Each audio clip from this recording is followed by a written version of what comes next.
Join us on Coffee with Josh and Arlene as we explore the raw and beautiful tapestry of our relationship. Our channel is a space where we share our experiences of pain, anger, and hurt, as well as joy, harmony, and bliss. We're here to guide you from merely tolerating your partner to celebrating your union and oneness. Discover new ways of communication, confront the past, let go of outdated beliefs, and embrace living in the present. Together, let's transform our relationships into a source of strength and happiness. And so it is. Whispers are heard, a symphony of love, like the song of a bird. You're my cup of happiness. First off, happy Easter to those who are celebrating Easter today. I believe that Jesus rose from the dead, and I believe that Jesus was the perfect expression of embracing and living as one with the Father, with God itself, with all that is, with the energy, with the Alpha, the Omega. So I just want to acknowledge on this special day, before we get into our discussions, I do believe that Jesus walked the earth, that he rose from the dead, and I believe in many of the scriptures. Now, I don't believe that every single word in the Bible is to be taken literally. I believe there are metaphors and examples and stories, and that this is relevant for our life, especially some topics. For instance, if my kids were here, they might laugh. Children, obey your parents so that it may go well with you. I like to let them know that verse regularly. I don't know how effective I've been with it, but if nothing else, it gets a chuckle. So, in the spirit of Easter and the spirit of our channel, darling, is there anything you want to share with everyone, by the way? Well, I'm just grateful for today. Just grateful because I am happy and contented of my day today. Some people are celebrating the resurrection of Jesus Christ, who died on the cross according to the Bible for us. But actually, I do believe in that. People who live every day in the churches that they are not following, or they're just against their beliefs of, studying Bible and Jesus Christ. Well, I don't believe that heaven and hell are real places. I don't believe that God is going to condemn some people to hell and then some to heaven. I don't believe that there are some people who are separate from God and then those who aren't with God, because there is only spirit, there is only God. Either it's all God or it's like all not. I don't believe in part God, part not God. So for me, the analogies of heaven and hell are allegorical and not actual. Now, I know I can hear a lot of you complaining about that. I can hear the complaints in the chat already pouring in, and how maybe I'm going to hell because I don't believe it. So again, no one's going to know until they get there, until we transition from this life. I don't believe in death because there's only energy, there's only God. There's transformation, absolutely. There's leaving this body for sure, and that's kind of what Thich Nhat Hanh was talking about, that we've been reading in, and so the practices of Buddhism, and so I believe in Christianity, I believe in Buddhism, and I believe they can coexist. For us, they coexist, at least for me. So I don't know if this is relevant for anything actually, but excuse me, maybe it is. As Christians celebrated today for the resurrection of Jesus, so we are also celebrating, every day we are celebrating life, love, and peace and harmony, but sometimes we're celebrating chaos. That's part of life. Yeah. That we are. So I think one of the things that makes our channel different than others, or I would like to think it's different, maybe it isn't, that's for the community to decide, but we're truly human. We realize that we're not perfect, and we get angry, we get upset, We don't communicate perfectly, whatever perfectly looks like. That's a judgment, or sometimes a diagnosis. So sometimes Arlene will tell me, I will ask her specifically. So I believe in nonviolent communication as taught by Dr. Marshall Rosenberg. He believes in being very concrete and very specific with your requests. And I'll ask my lovely bride, darling, what can I do? What is it that you request of me? And she'll say something like, I just want you to love me. And I will say, I do love you. And what does that look like? And her answer is, I don't know. And how frustrating is it to a man, to a spouse, when you want to please your other half, your child, whoever it is, right? Your child, your teacher, your preacher, I don't know, your friend, and you ask them, what can I do? What is it that you need from me that would help you to feel whole, perfect, complete, help you to feel loved, supported, needed, whatever the case? And their answer is, I don't know. So it reminds me of when my boss would ask for a product, and he'd say, I'd try to get the details of what the product would look like, and he would tell me, I don't know, but I'll know it when I see it. Well, that's kind of like a recipe for disaster sometimes. And so I press pretty hard to get a concrete answer out of my lovely bride, and frequently it's not met. An answer that satisfies my soul. Because if you don't know your wants, you cannot actually have the request. Because you don't know. So how can you answer it if there's none? Sometimes, we are learning the non-violent way of communication. But then the other one, me, bless my soul, is kind of, hesitant or not hesitant. Doesn't I like the way we communicate? Just like what I've said to my husband. For previous months, years, we are happy, we're okay. Until finally, you decided we have to learn or let's have the non-violent way. But then I still don't know the answer of it. Maybe I'm ignorant or I just don't want to learn because we're used to on our daily communication, like what we learn from the school, the church, in our community. So, speaking of communication, so we have been brought up with domination theory language. This is using shame and guilt and reward and punishment as methods of communicating, and it's not effective, by the way. And Dr. Marshall Rosenberg is telling us, no, we don't have to do that. We can use a nonviolent communication where we have an observation of something, we express a feeling about it, and then we have a request. And it's simple, but it's not easy because our current method of communication is habitual. And just because something's, most people would call it normal, I would call it habitual because there's nothing normal about putting people down when you don't get your way.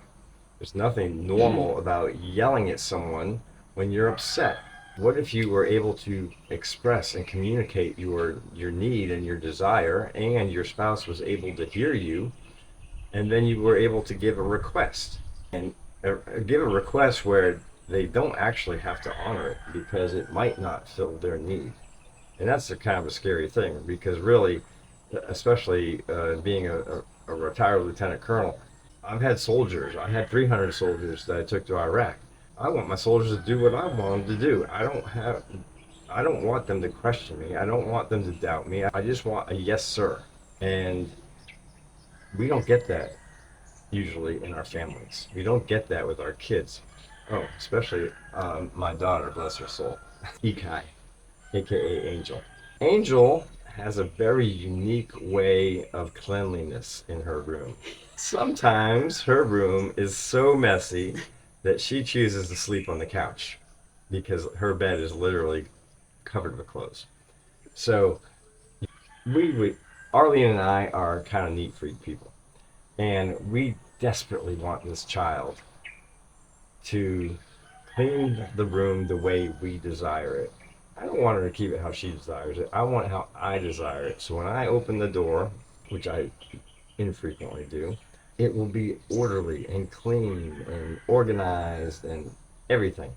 Well, I have had several requests for her to clean the room. And needless to say, I get to practice patience, love, kindness, because my request is most frequently ignored. And I do give, so I might say something like this: Angel, I see that your clothes are all over your bed and that you're sleeping on the couch.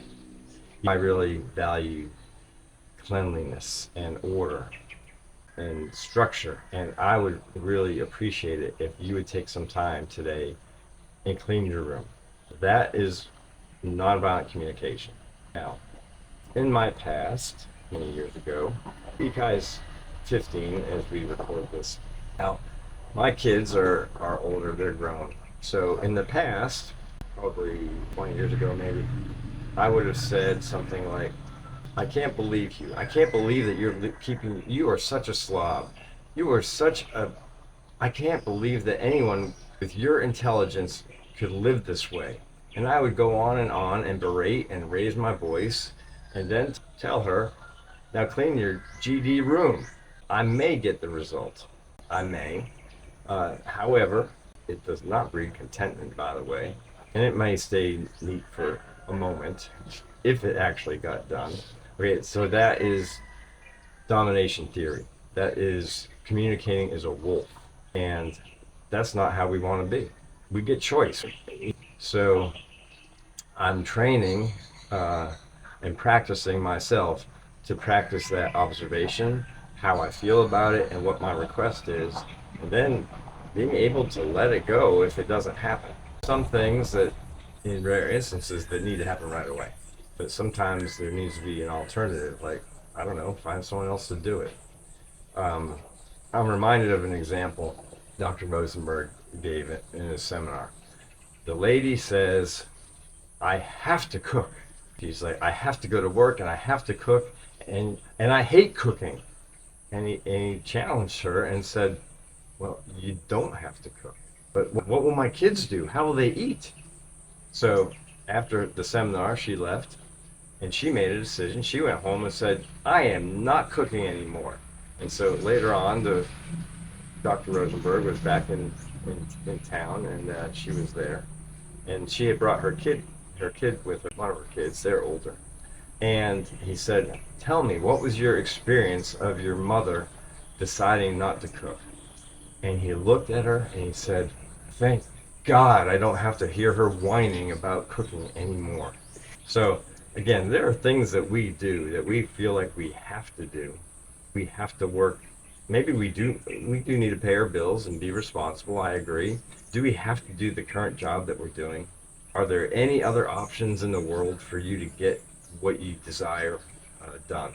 And I would say, if we open our mind, we know that God is powerful, that God is infinite, so there is unlimited resource available to us in our mind.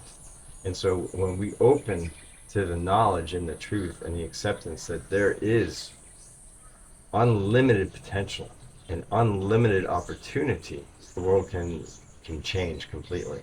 So anyway, that was I don't know what you want to call it.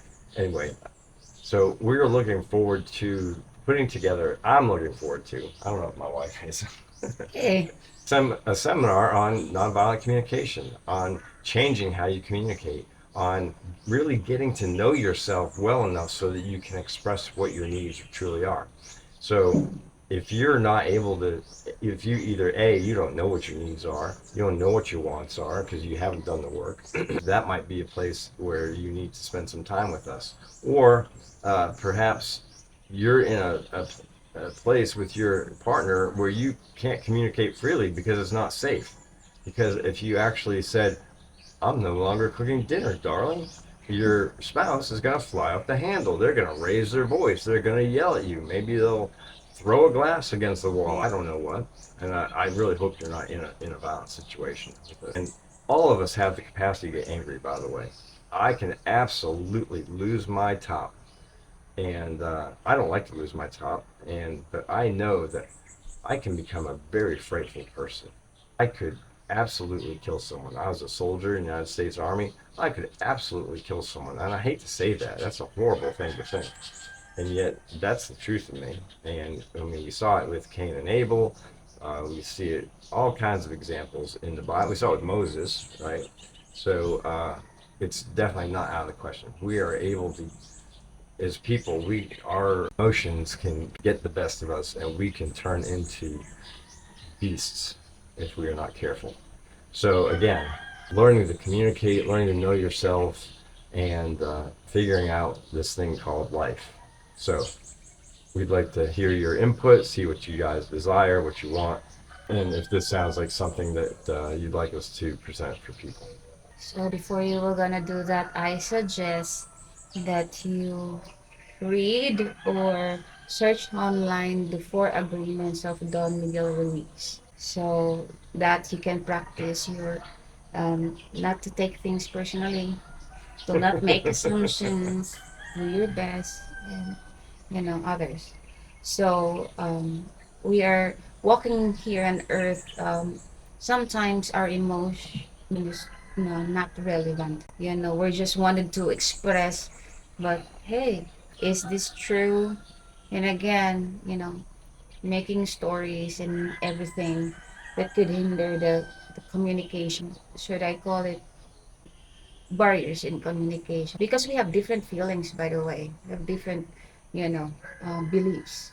So I want you to take in consideration, like me and my husband, he's from US and I am a Filipino, so we do have different beliefs and cultures. So we want you to express, but how do you gonna express it to your spouse? Just like us. Not all situation that it's all happy. There are moments in our life that we experience the wave, and you have to be on the wave. You know how to deal with it, because at the end of the day, it's just you and your spouse, right? So if we want to hurt my feelings by taking things personally, what my husband said, I create stories which is out of, you know, it's just like a story that there's jealousy, hate, anger, everything. So I want you to read or search online for agreements by Don Miguel. And also, I mean, it is a great book. And if you guys desire, if you let us know that, hey, we would love for you to go through the book together, we could have a class on it, we could have a seminar on it.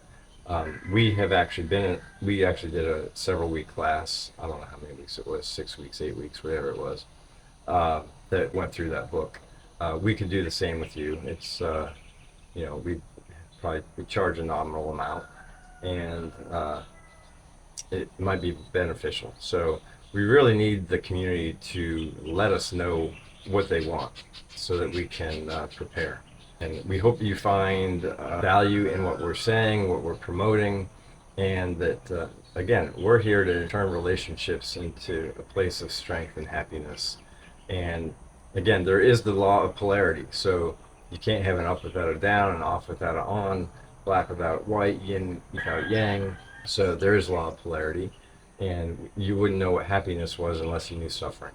So I'm not saying we want to learn how to really suffer well so that we can embrace the opposite. And if you've been on the planet for any length of time, you have likely suffered in your life. And so we want to help transform you from that suffering. There is nothing worse than hating your spouse. There's nothing worse than coming home every day and thinking, my God, I have to deal with this woman. All I want is peace and quiet, and all she does is nag. Or knowing that you're coming home to an alcoholic who's going to be off the chain, and are they going to be violent today, or are they going to be other? Don't be distracting with the dog. He's fine. My dog is back here. Anyway, so just put that before you. And again, we really desire to know from our audience what people desire.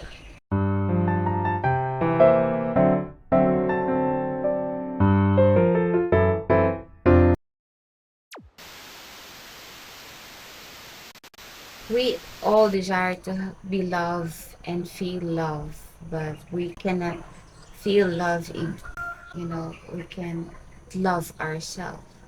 So, me, I desire to have a family. So, what it looks like, a desirable husband, kids, and a family. If we learn new techniques and ways of communicating your spouse, I think that there's no divorce, there's no annulment, there's no hurting other people's feelings. Just like what I've said, I desire to have a family that we can walk together in our journey for the rest of our days. Happy, sad, whatever it is, no matter what will gonna happen. So, family is very important to me. So, I am learning now techniques. Sometimes I get my feelings hurt, but then I let go because that's not the truth. My husband loves me so much, and I do also love him. We love our kids. Sometimes we don't understand the situation, but then again, like what Byron Katie said, questioning or asking yourself, is it true or not, for how many times? So that there will be no making of stories, a negative story. And I see that we are vulnerable when we are loved. When we want love, we experience love because we're human. And that's, normal for us. Because again, we're human. But it doesn't mean that, go somewhere else if you have argument with your spouse. Get out of this fucking house and find someone else outside who can fit your needs. Sometimes there are words that doesn't come out. It should not come out from our mouths. But when we are angry and feeling, I don't know what's going on in your senses, you can actually say the word and you cannot, you know, retrieve it anymore. It's done. You already release it. So those are kind of words that the that the dragon says when it's upset, and of course there'd be a whole lot more emotion on it. And I get to practice not taking it personally. It's very challenging, by the way. I get to practice actually loving my wife, letting her run off the rails, say these horrible things, and I know it's not true. I know that she's really speaking, she's not even in the present. Okay, it's all from the past. It's about her dad and her dad cheating on her mom, and it's, catching him cheating and doing whatever. And the fear of being abandoned and all kinds of things. So I get to practice understanding, I get to practice patience, and sometimes it is hard, hard, hard, hard. When your spouse is railing on you and yelling and carrying on, and, you know, Dr. Rosenberg, he says that behind every argument, behind every outburst, every this frustration that we sense at times, there's an unmet need. And so I get to practice looking beyond the anger, beyond the hurt, and seeing her unmet need for love, for acceptance, for wanting to be pure. And sometimes I'm really successful, and sometimes I'm not. But I get to practice that, and hopefully less and less, by the way, because we want to expand our window of tolerance so that instead of having a very narrow window where we're only, it's kind of like temperature, right? So I love 68 degrees. 68 degrees Fahrenheit is perfect for me. And 65 might be too cold and 72 might be too warm. So, but what if I can expand that comfort zone and say, hey, I'm comfortable at 62 degrees, from 62 to 72, 10 degrees. If I can expand from a 5 degree comfort level to a 10 degree variance, then I'll be able to handle more situations of different temperatures. So the same is true emotionally. If we live in a narrow band of where things are acceptable, how much mess can I tolerate? Can I tolerate the cat pooping in the house, bless their little souls, and dirty dishes on the sink and leaves on the ground. How many events need to occur before I freaking flip a gasket and can't take it and go off the rails? So the more I can tolerate, maybe we have 2 cats, 1 dog, and one of the cats is having some issues. He's freaking out over the dog.